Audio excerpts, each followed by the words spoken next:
పిలిచి నన్ను రమ్మని సంగరం నువ్వు ఉన్నావు అలా పుట్టినా లేవా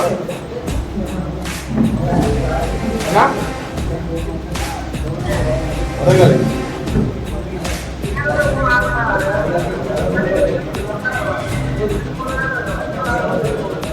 కానీ వాళ్ళ వచ్చేది అయితే సింపాల్గా నాకు పోయేసి తప్పి అందరం ఒకడైనాము యూనియన్ అయినాము సిద్ధిగడ్ అయినాము నాకు రాని వచ్చాడు నేను రాని సిద్ధిగడ్ మనకు నేను ఒక్కడే ఉంటా ఎక్కడ లేక ఏర్పుడు అని చెప్పినాడు అది పొత్తే తిచ్చింది ఇంకా సిద్ధిగడ్ నేను దండం వేస్తున్నాను ఆల్రెడీ నేను ఒక 1 year దండం కూడా మా ప్లాంట్ అంతా క్లియరింగ్ చేస్తాము ఇచ్చి మొత్తం రాయగా వేస్తాం ఇక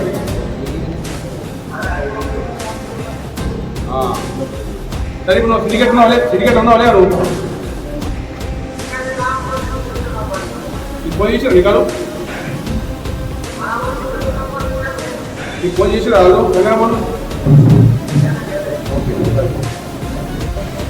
ఆధ్వర్యంలో ఈ యొక్క సమావేశం నిర్వహిస్తున్నాము. నా పేరు యామాద్రి భాస్కర్. నేను ఒక రైతు బిడ్డని. మా నాన్నకు 15 ఎకరాల వ్యవసాయం ఉంది ఆర్మూర్ ప్రాంతంలో. పెద్ద రైతు కుటుంబం. దాంతోపాటు నేను వ్యాపారం కూడా చేస్తున్నాను. ఎక్కడ కూడా మేము రైతులని చీట్ చేయము. చీట్ చేసే లక్ష్యాలు మా దగ్గర లేవు. ఈరోజు ఆర్మూర్ ప్రాంతంలో ఎర్రజొన్నల మీద ఏదైతే రైతులకు అన్యాయం జరుగుతుందో నాకు స్పష్టంగా తెలుసు కనుక నాకు ఆపుకోలేక ఈ ప్రెస్ మీట్ పెట్టిన. దయచేసి ఇది ఆవేదన ఎవరి కక్షగా దయచేసి ప్లీజ్. గత 30 ఏళ్ళ నుంచి ఆర్మూర్ ప్రాంతంలో ఎర్రజొన్నలు పండిస్తున్నారు రైతులు. 30 ఏళ్ళ నుంచి కూడా ఎప్పుడు బైబ్యాక్ ఒప్పందం ఉంటుంది. ముందుగానే రేట్లు నిర్ణయించుకొని ఆ రైతు గిట్టుబాటు అయితేనే పెడతారు. విత్తనాలు ఇచ్చినప్పుడు మూల విత్తనాలు ఇచ్చినప్పుడు పెడతారు. ఈ 10 years నుంచి బైబ్యాక్ అయితే ఒప్పందాన్ని తుంగలో దొక్కేసి దానికి తోడుగా ఈ అధికారులు కూడా సపోర్ట్ చేస్తున్నారు. అధికారులు కూడా ఇతర కంపెనీ వారు సపోర్ట్ చేస్తున్నారు. ఈరోజు ఇతర కంపెనీ వారు పెద్ద సిండికేట్ అయింది. దాంట్లో అందరి పాత్ర ఉంది, ఒక 5 తప్ప. అందులో నేను కూడా ఉన్నా. ఎందుకంటే మాకు కూడా వాళ్ళు కాల్ చేసారు. కాల్ రికార్డ్స్ కూడా ఉన్నాయి, రికార్డింగ్ ఉంది.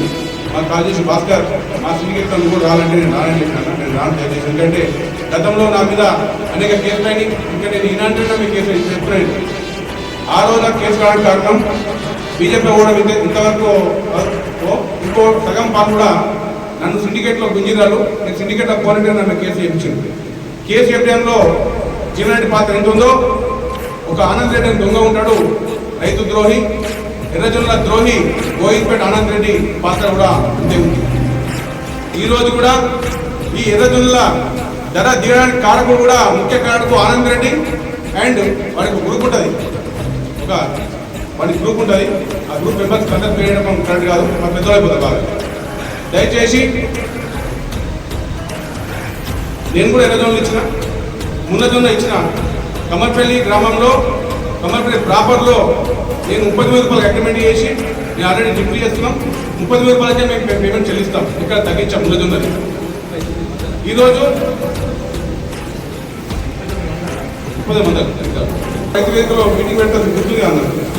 ఆ వేదికలో తూతు మంత్రంగా అధికారులు, జిల్లాధికారి కానీ, వ్యవసాయ శాఖ మండలాధికారి మరియు ఏవో గారు మీటింగ్ పెట్టి తూతు మంత్రంగా బైబ్యాక్ ఒప్పందం చేసుకోండి పెడతారు. కానీ ఇదంతా ఉంటుందే తూతు తక్కేసి మన పిల్లలుగా చంద్రమామ రావే అంటాం అట్లా. కాబట్టి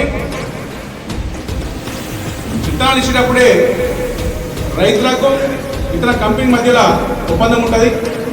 ఆ ఒప్పందం ప్రకారం నడుచుకోవాలా.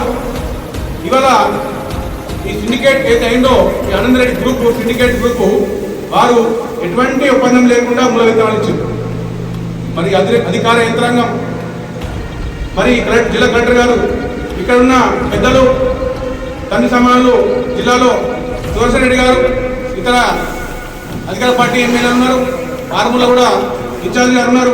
మరి మీరు ఏం చెప్తున్నారన్నా ప్లీజ్ దయచేసి రైతు పక్షాన ఉండండి. అదేవిధంగా అహర్నిశలు కొట్లాడే మా యొక్క రైతు నాయకులు, మా దేవరామన్న, మా ప్రభాకర్ అన్న, మా ముఖ్యన్న, ఎటువేరన్న, ఈరోజు రైతు కష్టాలు ఉన్నాడు. 35 రూపాయల ఎర్రజొన్నలు తెచ్చి 33 చేసి ఈరోజు క్రికెట్ సంఘంలో నిన్న 33 రూపాయలకు కొనుగోలు చేశారన్న. 5 రూపాయలంటే దాదాపు 4,000 బండ్లు అంటే 4 లక్షల క్వింటాలు ఇంటూ 5 రూపాయలు అంటే 20 కోట్ల నష్టం ఈరోజు రైతులకు. దయచేసి 4 లక్షల క్వింటాలు ఇంటూ 5 రూపాయలు అన్న 38 మైనస్ 33 ఎంత 5 రూపాయలు అన్న తినండి. 5 రూపాయలు ఇంటూ 4 లక్షల క్వింటాలు దట్ మీన్స్ 20 కోట్ల నష్టం ఈ వారం 10 రోజులు జరుగుతుంది రైతులకు. అంటే 5 రూపాయలు నష్టం, 5 రూపాయలు ఇంటూ 4 లక్షల క్వింటాలు కొట్టండి, 20 కోట్ల నష్టం. ఆరు నిమిషాలు రైతు కోసం పోరాటం చేసే ఈ రైతు నాయకులు కొందరు వాళ్ళ పేరు ఎందుకంటే చెప్పాలని నాకు సిగ్గేస్తుంది. మరి ఎటువైనా ఉన్న మీ రైతు నాయకులు మనం ఇప్పుడు దయచేసి కదిలి రండి. అందరూ కూడా 40 రూపాయల ఎర్రజొన్నలు, ముళ్ళజొన్న 40 రూపాయలు, తెల్లజొన్న 40 రూపాయలు చెల్లించాలని డిమాండ్ చేద్దాం. నేను కూడా ముందు ఉంటాను. ఎందుకంటే నేను కూడా మొన్న కొనుగోలు చేసిన కొమరపల్లిలో 3900 మోటార్ల కొనుగోలు చేసిన 3900 కొన్నా. అదే ముళ్ళజొన్న ఈరోజు 30 రూపాయలతో సిండికేట్ చేసింది. సిండికేట్ వాళ్ళు ఈరోజు సిండికేట్ అనే రాందుకు నా మీద కేసులు నిన్న నేను జిల్లాధికారి పోయేసిండు. భాస్కర్ ఏమైంది ఏమో ఎందుకు నేను వాళ్ళతో ఉంటామంటే ఉందా సార్, నాకు కేసు ముఖ్యం కాదు. గతంలో నా మీద 9 ఎఫ్ఐఆర్లు అయినాయి. 2 శిక్ష అంటే కలెక్టర్ పరిధిలో జేసీ పరిధిలో ఉంటాయి. మీకు ఐడియా ఉందా లేదా? పట్ల జీవన్ రెడ్డి అండ్ ఈ దొంగ ఆనంద్ రెడ్డి, మన అప్పల ఆనంద్ రెడ్డి దొంగ నా 2 కార్లు, నా 2 గోడౌన్ ఫ్రీ చేసిండు. ఎటువంటి నాకు ఇబ్బంది కాదు. ఎందుకంటే నాకు రైతు పక్షాలు ఉన్నాను, రైతు సపోర్ట్ ఉంది, రైతు బిడ్డ నేను. కాబట్టి ధర్మం నా పక్షం ఉంది. కాబట్టి హైకోర్టులో ఆ రోజు నేను రిట్ చేసి నేను గెలిచిన.